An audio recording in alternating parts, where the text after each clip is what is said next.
When you say about the infrastructure bill and when it comes to the House, let's say the Senate passes something, comes to the House, and you talked about wokeness. Give us an example of what you think they would put, that the members would want in that bill that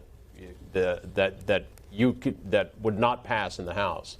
Well, I mean, for me, what I want in the bill is roads, bridges. We have TVA in our area. We have several dams and locks that need work.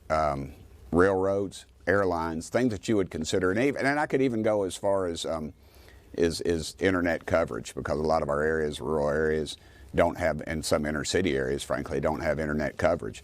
I could move that as the needle far that for infrastructure, but for the rest of it, it's just it's crazy. It's Green New Deal projects. It's what we virtue signaling, basically. It's a signal to the left that yes, we're doing this. It has nothing to do with windmills. It has nothing to do with solar.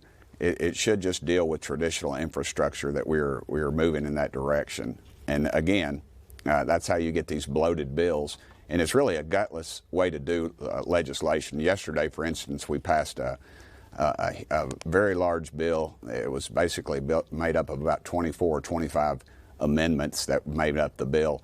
And we should have been voting on each one of those individually, but instead they did a procedural move and called en bloc, and they combined them all together. And that was I think that's a terrible way to do business. And they'll tell you, well, we'd be here all night, Burchett. Well, dadgummit, we get paid a heck of a lot of money to be here. The average American citizen doesn't get anywhere near that type of paycheck. Quit complaining. Let's go to work. Let's do our job like we're supposed to. But apparently leadership is not about that. It's about virtue signaling. It's about, we got to get out of here because we got to raise money kind of operation, and that's not what I was sent to Washington to do.